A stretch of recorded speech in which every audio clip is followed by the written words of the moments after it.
This is a walkthrough video for PCTC 24-25, round 2, question 8, alien code. So in this question, we are given some alien code for a number. We need to add 1 to it and then print off that number. We'll add 1 to it. In alien code, of course. Now, the obvious approach, and the approach I took, and I'm sure everyone else took, is to basically decode this into a real human number, add 1 to that, and then re-encode it back into an alien number, and then print that off. And that's the code I've written down here. So as you can see, it takes the input, it decodes it, adds 1, and then re-encodes it, and then prints that off. But if you submit that code, then you would only get 7 out of 10, I believe. Yeah, 7 out of 10. And you fail on test case 8, 9, and 10. And you fail on a runtime error, so that means our logic is perfectly correct. And there's some sort of thing where, for 3 test cases, the input we're given is causing the program to crash, and it's not even our fault. So that means we did something here that Python does not like. Now, if you look carefully at the constraints of the question, it says the intercepted transmission will contain no more than 10,000 characters. So that means it contains up to 10,000 characters. And that's kind of a hint because, you know, test cases 8, 9, and 10, they're the last 3 test cases. So possibly they're the biggest test cases, which are indeed 10,000 characters. And that's where Python runs into a problem, because if you go to the documentation, the error we're given, or the error that we're getting, even though we can't see it, is a probably a value error, because we're exceeding the limit, which is 4,300 digits for integer string conversions. So if you try to convert a string that's more than 4,300 digits long into an integer, Python will complain and just won't do it for you for for safety and security reasons. So that's some really obscure Python fact that you've probably learned today. So if you kind of read the naive solution or the obvious solution, that's a problem if you're wondering and curious about that. And we'll solve the problem now before moving on to the actual smart solution.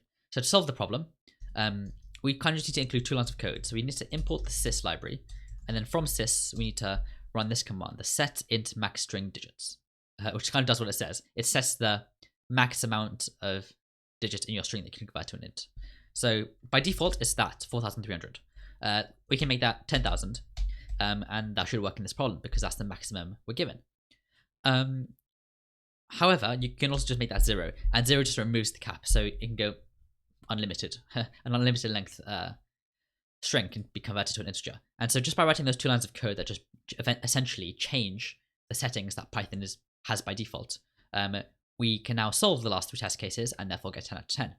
So I just wanted to kind of show the solution at the beginning, just in case any of you are curious about why your solution isn't working when it clearly should. And this is the problem, which is quite interesting to learn about, and shows you that, well, maybe there's going to be a better solution, right? Like, there's no way someone wrote this question knowing people will run into this problem and just like expect them to know that you can change Python settings to fix it. Like that's not how it works.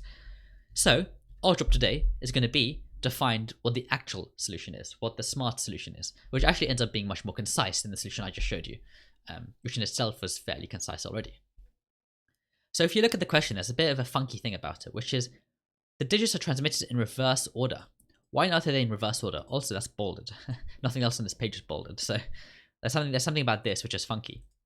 And if you think about it, what's our goal? Our goal is to add 1 to the number we're inputting. And you add 1 by adding 1 to the units digit.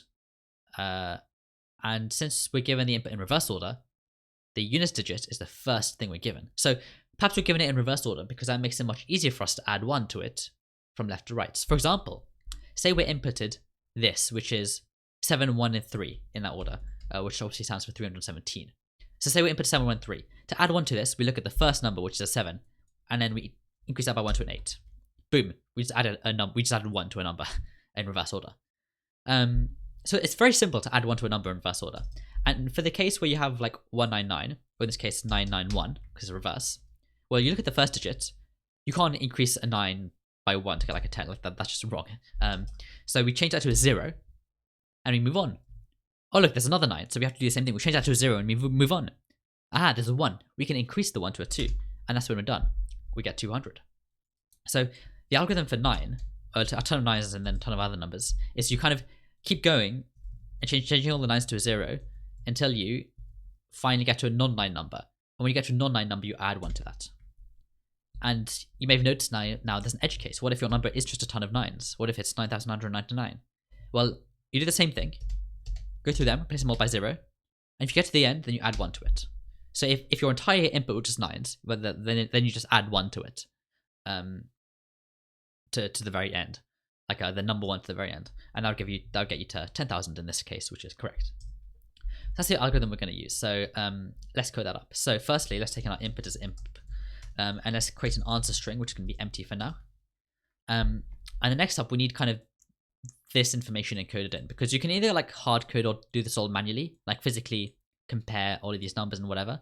The easy way is converting that to a list. So I just use ChatGPT to convert it to a list for me. You probably won't have access to ChatGPT if you're doing this in the actual thing. But it only takes like a minute and a half maybe to do this manually. So I've got my list of symbols, and they're all in order. So what you notice is that at a given index, at index x, well, the string at index x represents digit x. So the string at index 4 represents the digit 4. The string at index 0 represents the digit 0. And that's very useful to us. It makes the rest of our code much cleaner. Okay, so what do? We want to go from left to right through our input string. So we start off at the left, at index 0, and for as long as the index is smaller than the length of the imp, then we're going to go through it. And remember, we're doing this specific condition because Python indexes from 0, so the length of the string is actually an index 1 higher than the maximum index of the string. So we always want the index to be smaller. So for as long as the index is smaller, we want to keep going from left to right. Only if it's a 9, of course. Like, the reason we're having a while loop is because if we run into 9s. If you don't run into 9s, there's no point of a while loop, right? We just replace the first digit with a 1 bigger number and quit the while loop. So the while loop only exists to deal with the case where we start off with multiple 9s or even just 1 9.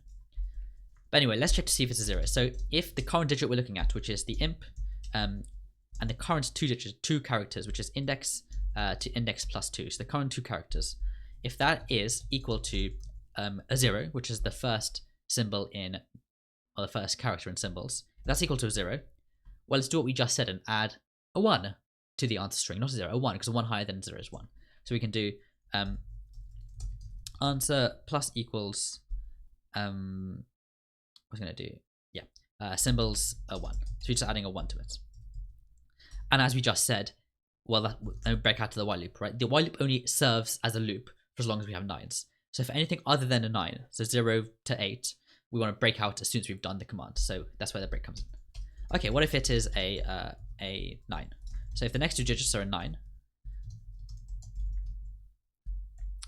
then we want to add a 0 to our answer string. So we do answer plus equals symbol 0. And crucially, we now want to increase index by 2 because we just finished looking at the first string or the first digit in our input string, and now we want to look at the next set of characters in our input string. So we increase index by 2 to get to that next digit, and we don't break. We don't break because we need to continue the loop until we hit a non-9 number. Okay, so if the number isn't a 0 or a 9, that means it's one of the other numbers, and therefore, what is that number? Well, that number is imp index plus 2. Sorry, 4. Because we know the length of this number is a 4 because only 0 and 9 are a length of 2, and we've already counted for those 2 here. So this one's a length of 4. So we've got the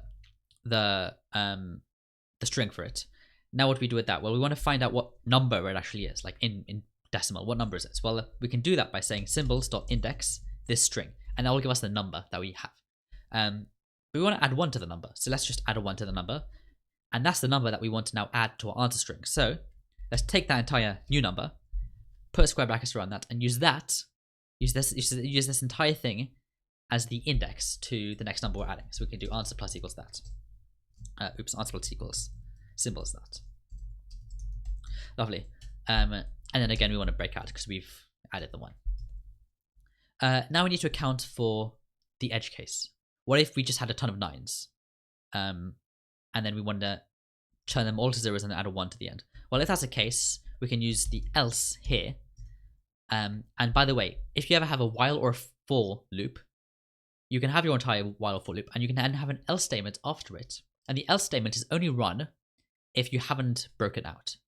So if you haven't broken out, aka if we've never hit a non-9 number, if you've never ever hit a non-9 number, that means our input was entirely 9s, and therefore the else will run because we never broke out. So the else runs if you haven't broken out of the while or for loop. And in this case, we just want to add a 1 to answer. So we just add the number 1 or the symbol 1 or the string representing the digit 1 to our answer. Okay, and finally, we now want to print off the answer. But bear in mind that for most of the inputs, we haven't actually completed the answer string because we've only built up, the digits have changed. Right, so if we change the first digits, we've added that to answer, and that's all answer is. Or maybe the first 3 digits change, and the answer therefore is only the first 3 new digits. So we need to add the rest of the inputs. So the rest of the inputs is going to be exactly the same, because we haven't changed that. So it's going to be inputs from index all the way to the end of the input. And just to make sure that we're indexing from the right place, before we break out of here, let's increment index by 2. And before we break out of here, let's increment index by 4.